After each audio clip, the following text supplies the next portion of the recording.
Good morning friends, आप देख रहे हैं एस्पेयर अकेडमी और आज हम लोग सिंप्लीफिकेशन का नेक्स्ट टॉपिक करेंगे। ठीक है, इससे पहले हम लोग 2 क्लास कर चुके हैं सिंप्लीफिकेशन का। पहले मैं बेसिक कॉन्सेप्ट करवाया था, उसके बाद 2 बार हम लोग वर्ड प्रॉब्लम देख चुके हैं। ये आपका तीसरा पार्ट 3 है। ठीक है, सिंप्लीफिकेशन का पार्ट 3 है। इसमें हम लोग नेक्स्ट टाइप का क्वेश्चन देखेंगे। क्वेश्चन बोल रहा है a third of Arun marks in mathematics exceed half of his marks in English by 30 if he got 240 marks in 2 subjects together how many marks did he get English। SSC 2008 का आया हुआ question है। SSC 2008 में पूछा हुआ question है। तो बोल रहा है क्या कि एक अरुण नाम का कोई लड़का है जिसका मैथमेटिक्स मार्क्स जो है वह इंग्लिश से हाफ मार्क्स एक्सीड कर जा रहा है। ठीक है, इफ ही गॉट 240 मार्क्स, यदि उसको 240 मार्क्स मिलते हैं इंग्लिश और मैथमेटिक्स मिला के, तो बोलिए कि how many marks did he get in English. तो इंग्लिश में उसको कितना मार्क्स मिला। ठीक है, इंग्लिश में उसको कितना मार्क्स मिला। तो हम लोग इसको सोल्व कैसे करेंगे। मेरा मैक्सिमम क्वेश्चन क्या रहता है, रेशियो मेथड रहता है। ठीक है, तो चलिए इसको सोल्व करने का सबसे आसान तरीका देखते हैं। बोल रहा है कि 1/3 मैथमेटिक्स मार्क्स जो है वो एक्सीड कर रहा है किससे, 1/2 इंग्लिश से। यानी 1/2 और 1/3 का डिफरेंस जो दिया हुआ मेरा 30 दिया है। ठीक है, यहाँ लिखा हुआ था ना इंग्लिश बाई 30, बाई का मतलब हो गया 2 सब्जेक्ट का डिफरेंस दे रहा है। तो एक्सीड करना मतलब उससे वो उतना ज्यादा हो जा रहा है। यानी 1/3 माइनस 1/2 ये मैथमेटिक्स है और ये इंग्लिश है, दोनों का डिफरेंस हो गया 30। और अगला जो इक्वेशन बनेगा वो दोनों का सब्जेक्ट को मिला के बोल रहा है 240 मार्क्स ला रहा है। यानी मैथ और इंग्लिश मिला के 240 मार्क्स ला रहा है। ठीक है, तो इन दोनों का हम पहले एलसीएम निकालेंगे। एलसीएम निकालेंगे तो आपका यहाँ पे क्या होगा, 6 होगा।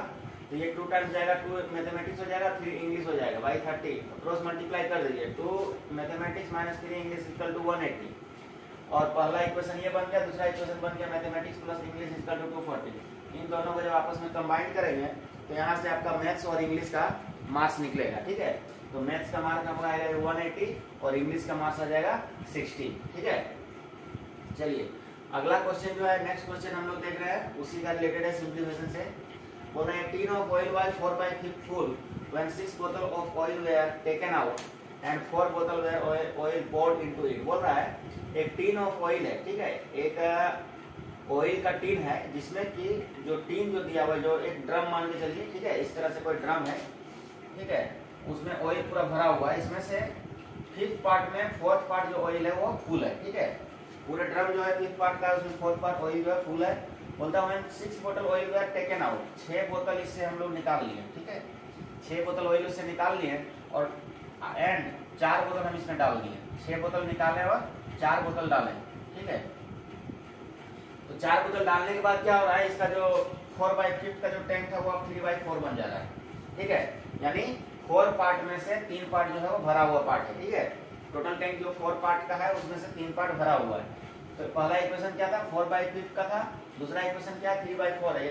ये दोनों इक्वेशन का जो वैल्यू जो चेंज हो रहा है किस कारण से हो रहा है, 6 बोतल निकालने से और 4 बोतल डालने के कारण। ठीक है, और ये क्वेश्चन जो है आपका देखिए सेक्शन ऑफिसर 2001 का पूछा हुआ क्वेश्चन है। ठीक है, तो क्वेश्चन बोल रहा है कि हाउ मेनी बोतल विल फिल टीन कंटेंट, कितना बोतल में जो है ये पूरा का पूरा जो ड्रम है, टीन का जो ड्रम है ये पूरा का पूरा फुल हो जाएगा। हमको नंबर ऑफ बोतल निकालना है। ठीक है, तो सबसे पहले क्या कीजिएगा, पहला इक्वेशन आपका दिया है 4/5 और दूसरा इक्वेशन दिया है 3/4। मतलब 4/5 का टैंक से हम लोग जब 6 बोतल निकाल कर उसका इक्वेशन क्या बन जा रहा है, 3/4 बन जाए।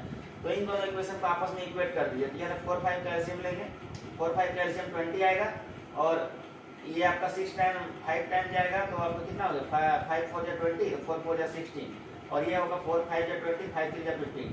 अब इन दोनों का डिफरेंस कितना हो गया, 1 यूनिट का जो डिफरेंस है वो 2 बोतल के बराबर है। ठीक है, 2 बोतल क्यों, क्योंकि एक बार 6 निकाले और एक बार 4 डाले। ठीक है, दो टाइम्स दे रहे हैं, 6 निकाल रहे हैं 4 डाल रहे हैं। तो 1 बोतल 1 यूनिट का वैल्यू जो है वो 2 के बराबर है। तो 20 यूनिट जो आपका ये एलसीएम आया वो किसके बराबर हो जाएगा, 40 बोतल के बराबर हो जाएगा।